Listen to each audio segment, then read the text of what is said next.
Hi, Year 8. So our lesson this week is all about mitosis. Now, last week you had a big week with a lot of things that were due on Flipgrid, things that you needed to watch and listen to and hopefully take notes to, as well as a self-assessment quiz for you. I'm hoping that you found that really beneficial, and this week is along the same lines of what we did last week, just a little bit less on the workload. Okay, so I don't want to pile you up too much. But today's lesson is all about mitosis. So please grab your science books, get ready, get organized. Imagine this as a real lesson in the classroom and you will be taking notes. The best thing about this is that you can pause the video, you can rewind, you can play it over again and fact check as well. So you really do have a little bit more control. So our focus is mitosis, and as with many things, it comes with a lot of terms that sound different but are actually the same.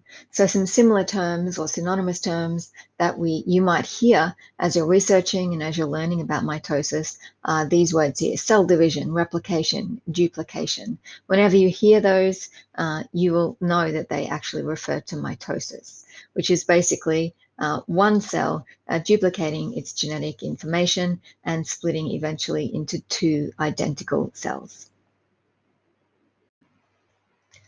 So as we discussed in our last lesson last week, why does cell division occur? Well, for a few reasons, but most importantly for growth. And here's a beautiful puppy who is growing. He is a multicellular organism like you and me, like trees. Okay, so we have growth changes, we have changes in our body shape, depending on the activity that we do. Our body changes and grows, and our cells divide and allow that growth to occur. Our cells do not get bigger, they just multiply, okay? And mitosis. Replacing dead or damaged cells. If you cut yourself, like in this image, the healthy cells around that cut will multiply and replace those damaged or dead cells. And with reproduction as well. Now, just keep in mind, this doesn't occur with us. With this image here, we have one cell, a cell dividing into two new daughter cells. So if you have a single-celled organism like bacteria or an amoeba, this is how they would multiply, okay? So let's talk about the cell cycle. Cells spend most of their life in a phase called interphase, just doing what they are doing as that particular cell. So if you are a muscle cell in your heart, you're just doing everything that a muscle cell in your heart does. If you're a bone cell, you're in that phase, you're interphase, doing what your bone cell does. A liver cell, you're doing what your liver cell does, and that occurs during interphase. And there is no really defined time for that. It could be months or years, but just know that this is not a dormant phase. The cell is actually doing its cell thing during interphase. The whole cell cycle includes interphase, mitosis, and cytokinesis. So interphase is the longest part of a cell's life cycle or a cell cycle, followed by mitosis, which is where the cell is dividing, it's replicating itself, and then cytokinesis when it's dividing and making a new cell. So just be very clear, there are three very distinct phases: interphase, mitosis, and cytokinesis within the cell cycle. Okay, so as I mentioned on the previous slide, interphase is the longest phase within the cell cycle. Don't be confused if when you're researching and reading about interphase that this is a resting time for the cell. The cell doesn't rest, it's continuing to do its cell thing. If it's a liver or a kidney cell, it's still doing its stuff. It's still busy, it doesn't rest. Okay, the interphase is the longest phase, and that's when the normal cell function occurs. And this is also where the cell is getting prepared for mitosis and DNA replication occurs. So you can see this image up here. I can tell that it is in interphase because we still have a nuclear envelope or the nucleus here, and it would be getting close to the end of interphase, hopefully, because I'm describing it that way for you. where it's still all mixed up like a bowl of noodles. Remember that analogy I used in the previous unit? It looks like a messy bowl of noodles. And what happens is it's going to start to organize itself and replicate. The DNA replication will occur in interphase. It'll start to get organized. So when we're looking at the cell cycle in this image, there are three distinct, phases, I guess you'd call them, within interphase. So as my cursor is going along here, let me just highlight it. No. Oh, this one. Let me just highlight that area for you. So in the cell cycle, it doesn't want to do it anyway. In the cell cycle, you have like the first and the second and the third phase. It might be it's doing its cell thing here, and as it's moving around this way, then you'll have that DNA replication starting to occur before the next phase, which is prophase. So during mitosis, there are a couple of really important things that you need to know. The whole objective of mitosis is that one cell is going to replicate its DNA, and at the end, there'll be two identical cells with the same genetic information within there. That is the whole point of mitosis. So after interphase and that DNA replication has happened, there are its own small phases within that cycle. So this part here, we see my cursor, where the cell division is going to take place. A couple of things need to occur in order for that genetic material that's in the single cell at the start, for that genetic material to replicate itself, and then half of it to end up in each of those two new cells. A couple of things need to happen. And those couple of things are specifically prophase, metaphase, anaphase, and telophase. And we're going to go through those now. Hope your pens are ready to take some notes. So that first phase is prophase. Now I've got a really good interactive simulation for you to do on eChalk, and I'll put that link in the week 2 resources. Please do go and check it out. It is really worthwhile. It shows you these phases in slow motion. You can rewind them. Beautiful, clear descriptions to help you discern between the different phases. Okay, so please make sure you go to that eChalk simulation on mitosis. So this is prophase, and this is where you see all that DNA in that big mixed soup. It started to condense itself into chromosomes, okay? That nuclear, you can see here the outline, that nuclear membrane starts to dissolve, and we see those beautiful sister chromatids. Remember, you made them for your flip grid. The sister chromatids were connected at the centromere in the middle, and you have two copies of each identical chromatid. Okay, so the DNA condenses into chromosomes and the nuclear membrane starts to dissolve. So just recapping, a couple of things that are important that happens in prophase is the DNA condenses into these lovely chromosome shapes here, and the nuclear membrane dissolves, or the nucleus dissolves. So last week you learnt about the structure of chromosomes and how that DNA replication involves that genetic material replicating itself, and then they join together with their sister chromatid in the middle with the centromere. So we have one sister 1 here, okay, and an identical chromatid here, sister 2, joined in the center by a centromere. So during metaphase, the chromosomes that are just scattered about, as you saw in the previous prophase, the chromosomes line up in the middle or along the midline. Now that's a really great way to try to remember metaphase, what's happening there. Metaphase starts with an M, and the chromosomes are lining up in the middle. They don't line up in any particular order, they just line up in the middle, and then we have these spindle fibers that start to grow and attach to these chromosomes. They attach at the centromere, and you'll see what happens in the next phase. But what you need to identify here is that these sister chromatids here, this one here and this one here, when they're lining up in that middle place there, you can see that when cell division does occur, it will divide, and half of that genetic material, the identical, will be identical on each side. So this sister chromatid, the sister chromatid here will be on this side, and the sister chromatid from this side will then go to this side. So they will split and move apart. And it is those spindle fibers that are pulling, or they're actually shortening, and they're shortening and going to pull them apart in the next phase, which we'll have a look at now. So our next phase is anaphase, and this is where those spindle fibers start to shorten, and that is going to pull those chromatids apart and towards the opposite ends of the cell. And you can see that this is all in preparation for that cell dividing. So we have identical genetic material on each side. Okay, we have those chromatids that will be pulled apart onto each side, okay, by those spindle fibers.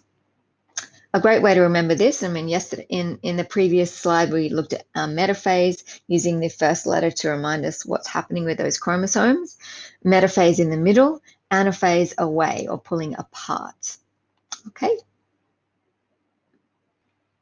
And this brings us to the final phase, which is telophase. So I have two images here. There's kind of two parts to telophase, the early telophase and late telophase before cytokinesis occurs. And so in the early telophase, you can see that those chromosomes are still in that form that you're familiar with. Now, once they get into that late telophase, they start to divide and move into the late telophase time, you can see that they're going to revert back to that unraveled, uncoiled form.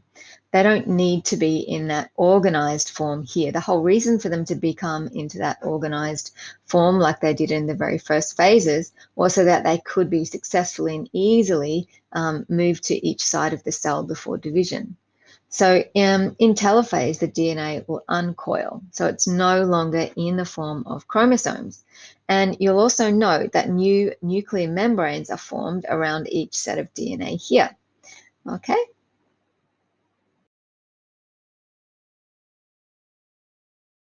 Is for those cells to actually physically separated, and that occurs in a process called cytokinesis. Now, cyto just means cell, and kinesis can be related to that term kinetic energy, meaning movement or moving apart. So basically, the cells are moving apart.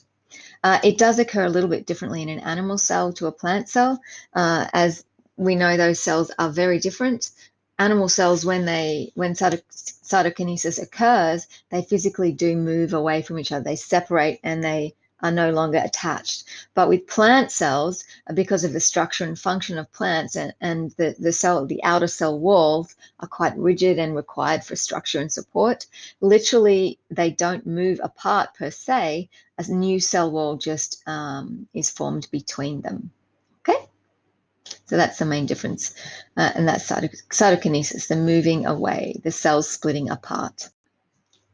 So now to summarize and put all of this together, a quick overview. So remembering that the longest phase in mitosis is telophase.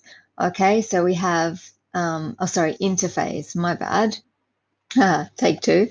The longest phase within this whole process is interphase, where you have the cell just performing its normal cell function and also getting organized into those tightly bound coils that you recognize as looking like chromosomes.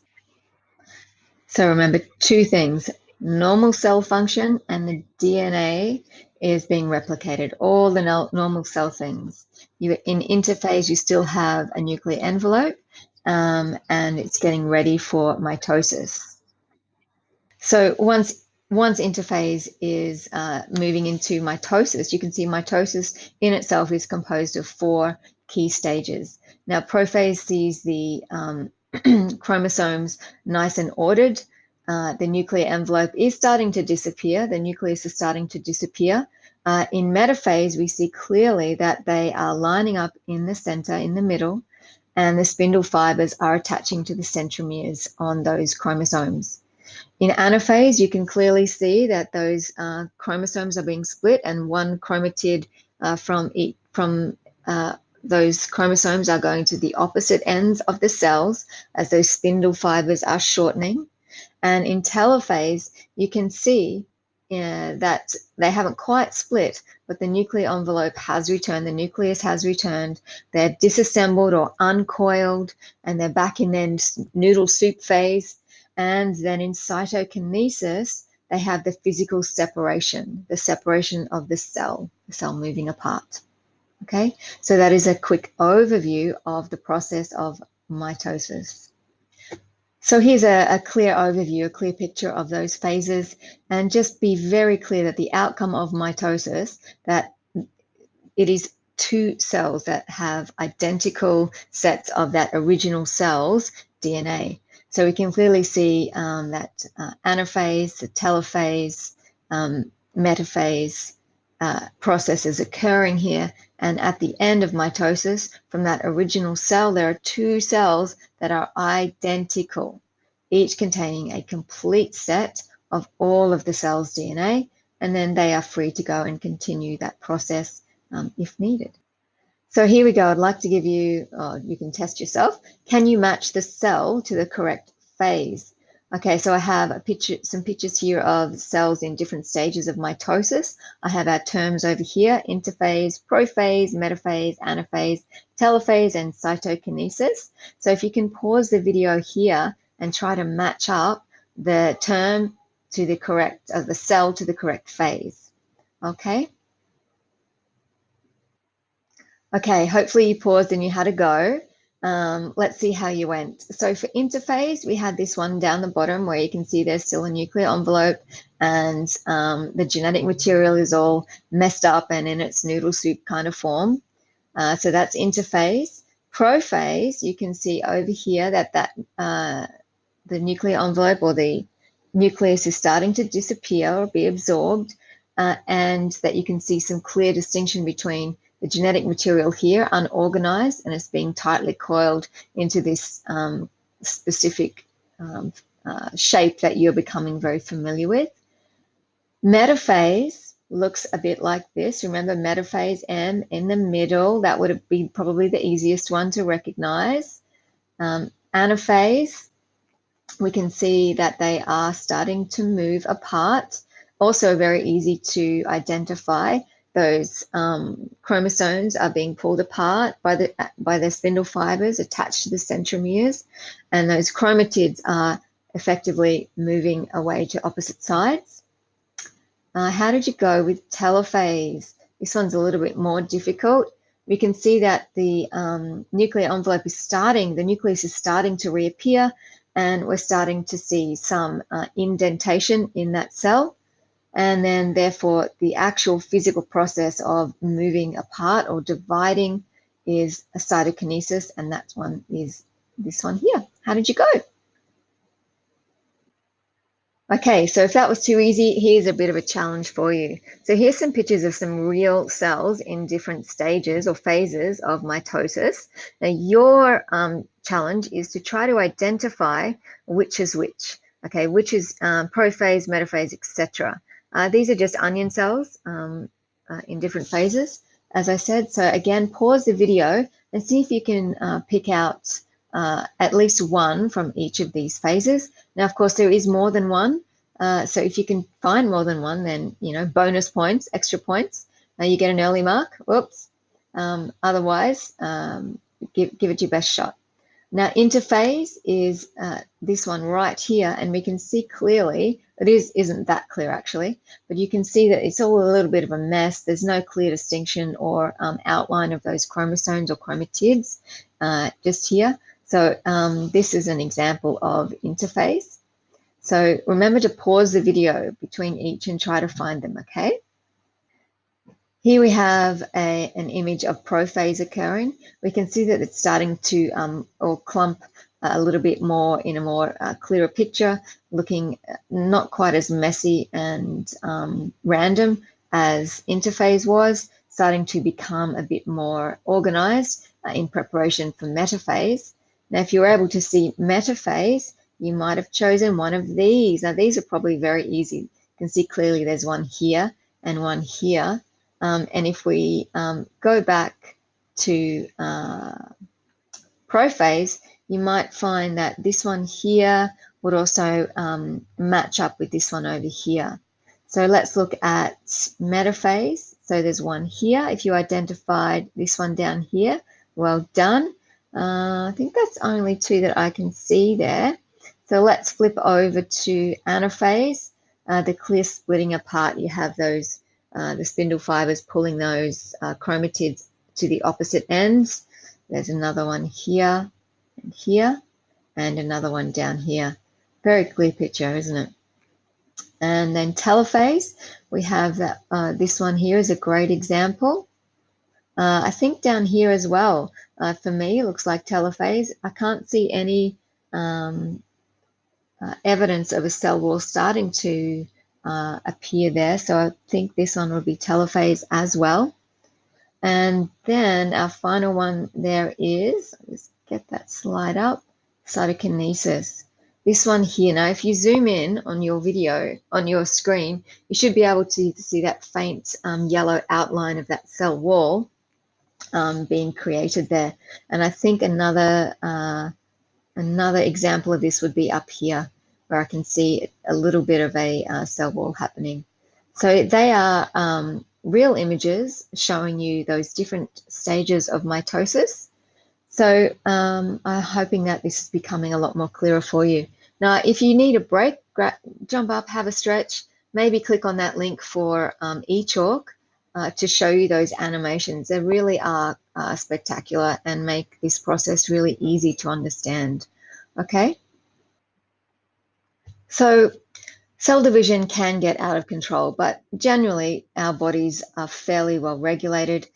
They know that when enough new cells have been produced, mitosis will stop, and those cells will then remain in interphase, just doing their regular cell thing. So for example, if I get a cut, the healthy cells surrounding that cut area will jump into action and create or reproduce those new cells to replace those dead or damaged skin cells. Generally, these occur for those three main areas that I talked about at the start of the video, which were growth, reproduction, or replacing those damaged cells. So keep that in mind. But sometimes it does get out of control, and sometimes they will divide rapidly or too slowly and for no reason, and they don't respond to messages to stop mitosis. And when this occurs, those groups of cells are called tumors. So when we have tumors, that's basically those cells are just dividing, mitosis, mitosis, mitosis, and they're just not listening to the signals that normal cells are giving them. They just keep dividing for absolutely no reason, to not perform any other function, but there could have been some damage done onto those switches that tell those cells to stop dividing when enough is enough, and perhaps some damage to that switch has been done, and therefore they just continue to divide. So when the cell division gets out of control and mitosis is occurring far too frequently, or even sometimes when it slows down too much, it can also cause some problems. But when those tumor cells start to invade other tissues, that condition is called cancer. That's what we know as cancer. So when we're talking about this, we might see that tumor where there's multiple cells being made. They could break away from that site where there are numerous amounts of them and invade other areas of the body. They might invade a liver or any other specific part of your body. For example, breast cancer can spread to other parts of the body and to your brain and your lungs and your liver. So when that happens, then that's when we start to see negative effects happening on our body systems. And that's what makes cancer such a difficult disease, that we call, to control. Well, so what causes cancer? Well, that's the million-dollar question, isn't it? A lot of different things. There's a part of a cell's DNA that controls mitosis, but if that DNA gets damaged, it can cause uncontrolled cell division, tumors, and cancer. And it can be genetic. We're seeing more and more evidence as we find out more about our genetic makeup and what switches certain things on and off on our chromosomes, on our genes. We can see a lot of hereditary causes of cancer, just handed down from our families. Things like UV radiation, certain chemicals that are toxic, viruses, smoking, and multiple cell division as well. There's a lot of different things that can cause cancer, and it's why it's one of the most trickiest diseases, I guess, to understand and to, well, cure in effect. How do you cure cancer when there's multiple reasons why it has occurred and multiple areas that it can be invaded in your body? It behaves very differently, is very different to target a specific one cure for cancer. Well, I hope you have learned a few new things during this presentation, and don't forget to check out the additional resources. This is just one part that will project you into being able to complete the additional activities that I give you in your weekly outline. Okay, and just remembering that your deadline will be the same this week as it will be the next week. So every Sunday, make sure you have all of your work done on time and to the highest standard that you can. I'm hoping that you took quite a few notes today as well. And now I think would be another great time to go and visit that eChalk. I know I've mentioned it several times, but it really is fantastic. I'll also put up a Gizmos simulation for you that you can go and use shortly too. Thank you.